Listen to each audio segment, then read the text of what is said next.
don't want to disclose the truth are people with something to hide. In today's program, I will put the spotlight on an act that was enacted in the year of 1871 on February 21st. The Congress passes an act to provide a government for the District of Columbia, also known as the Act of 1871.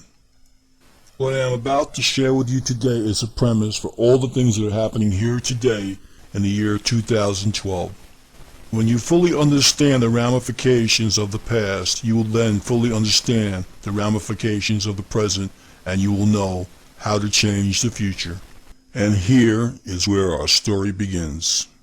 With no constitutional authority to do so, Congress creates a separate form of government for the District of Columbia, a 10-mile square parcel of land. The act was passed when the country was weakened and financially depleted in the aftermath of the Civil War. It was at that time a strategic move by foreign interest international bankers who were intent upon gaining a stranglehold on the coffers and neck of America. Congress cut a deal with the international bankers, specifically the Rothschilds of London, to incur debt to said bankers. Because the bankers were not about to lend money to a floundering nation without serious stipulations, they devised a way to get their foot in the door of the United States. The Act of 1871 formed a corporation called the United States, all in capital letters. The corporation, owned by foreign interest, moved in and shoved the original Constitution into a dustbin. With the Act of 1871, the organic Constitution was defaced and in effect vandalized and sabotaged. When the title was capitalized and the word for was changed to of in the title. The Constitution of the United States of America is the Constitution of the Incorporated United States of America in all capital letters. It operates in an economic capacity and has been used to fool the people into thinking it governs the republic. It does not. Capitalization is not insignificant when one is referring to a legal document. This seemingly minor alteration has had a major impact on every subsequent generation of Americans. What Congress did by passing the Act of 1871 was create an entirely new document, a constitution for the government of the District of Columbia, an incorporated government. This newly altered constitution was not intended to benefit the Republic. It benefits only the corporation of the United States of America and operates entirely outside the original organic Constitution. Instead of having absolute and unalienable rights guaranteed under the organic Constitution, we the people now have relative rights or privileges. One example is the sovereign's right to travel, which has now been transformed under corporate government policy into a privilege that requires citizens to be licensed. An example would be passports.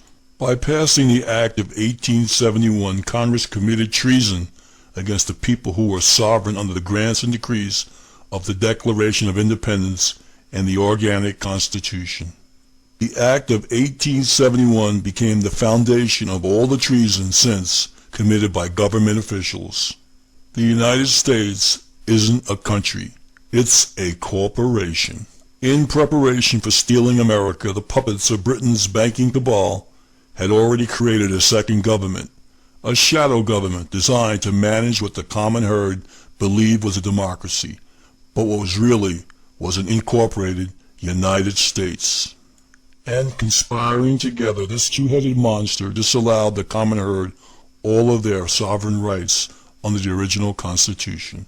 To fully understand how our rights of sovereignty were ended, you must know the full meaning of the word sovereign, which means chief or highest supreme power, superior in position to all others, independent of and unlimited by others, possessing or entitled to original and independent authority or jurisdiction. This description I have cited can be found in Webster's dictionary. In short, our government, which was created by and for us as sovereigns, free citizens deemed to have the highest authority in the land, was stolen from us along with our rights. It is important to keep in mind here that according to the original Constitution, only we the people are sovereign. The government is not sovereign. Our original Declaration of Independence states, government is subject to the consent of the governed, and that's us. It doesn't take a constitutional historian to figure out that the United States government has not been subject to the consent of the governed since long before you and I were born. Rather, the governed are subject to the whim and greed of the corporation, which has stretched its tentacles beyond the 10-mile square parcel of land known as the District of Columbia. In fact, it has invaded every state of the Republic. Mind you, the corporation has no jurisdiction beyond the District of Columbia. You just think it does.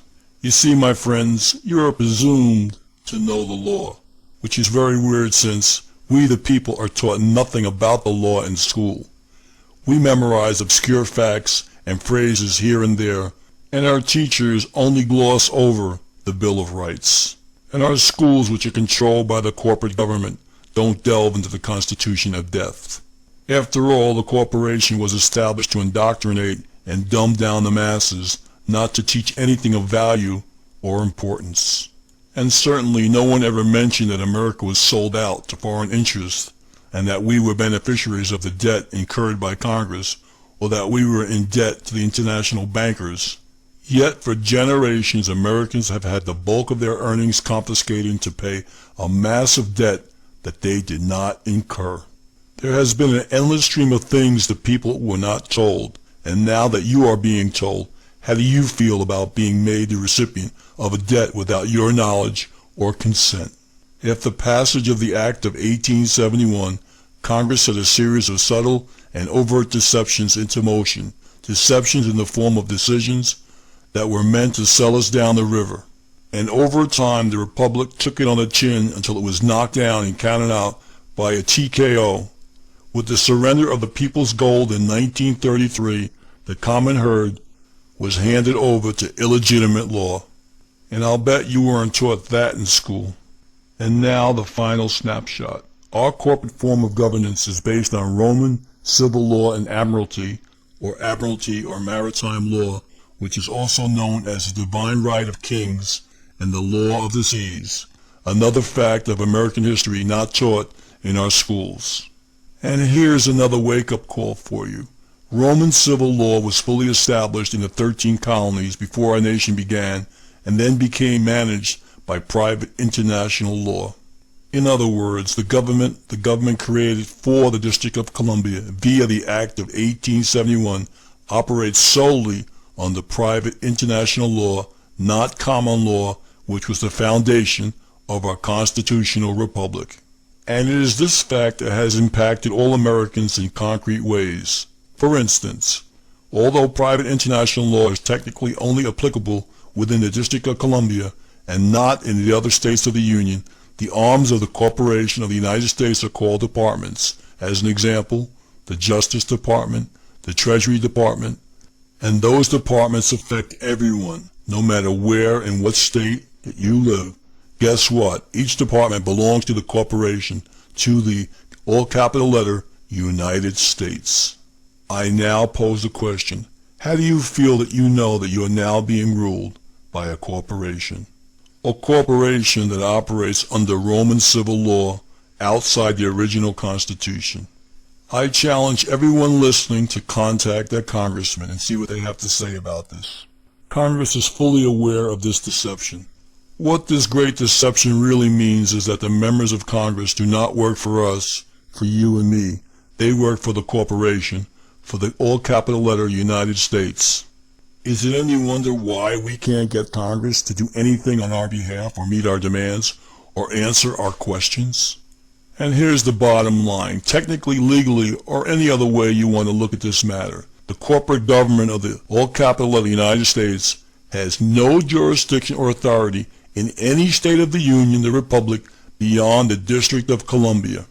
Let that tidbit sink in, then ask yourself, could this deception have occurred without full knowledge and complicity of the Congress? Do you think it happened by accident? And if you do, you're deceiving yourself. There are no accidents and there are no coincidences. Face the facts and confront the truth. Remember, you are presumed to know the law. They know you don't know the law, and, for that matter, your history. Why? Because no concerted effort was ever made to teach you or otherwise or inform you. As a sovereign, you are entitled to full disclosure of all facts. As a slave, you are entitled to nothing other than what the corporation decides to give you. Remember also that ignorance of the law is no excuse. It's your responsibility and obligation to learn the law and know how it applies to you. No wonder the arrogant corporation counted on the fact that most people are too indifferent, unconcerned, distracted, or lazy to learn what they need to know to survive within this system. We have been conditioned to let the government do our thinking for us. Now's the time to turn that around if we intend to help save our republic and ourselves before it's too late. As an instrument of the international bankers, the all-capital letter United States owns you from birth to death. It also holds ownership of all of your assets, all of your property, and even your children. Think long and hard about all the bills, taxes, fines, and licenses you have paid or have purchased. Yes, they had you by the pockets. If you don't believe it, read the 14th Amendment. See how free you really are. Ignorance of the facts led to your silence. Silence is construed as consent. Consent to be beneficiaries of a debt you did not incur. As a sovereign people, we've been deceived for hundreds of years. We think we are free, but in truth, we are servants of the corporation. Congress committed treason against the people in 1871. Honest men could have corrected this fraud and treason. But apparently there weren't enough honest men to counteract the lust for money and power. We have lost more freedom than we will ever know thanks to corporate infiltration of our so-called government. Do you think that any soldier who died in any of our wars would have fought if he or she had known the truth? Do you think that one person would have laid down his or her life for a corporation? How long will we remain silent? How long will we perpetrate the myth that we are free? When will we stand together as one sovereign people? When will we take back what was stolen from us? And in closing, I would like to ask the final question. If the people of America had known to what extent their trust was betrayed, how long would it have taken for a real revolution to occur? What we need now is a revolution in thought. We need to change our thinking. Then we can change our world. All children deserve their rightful legacy, the liberty our ancestors fought to preserve, the legacy of a sovereign and fully free people. If we do not learn from the past, we will be doomed to repeat it. I'd like to thank everyone for watching The Act of 1871.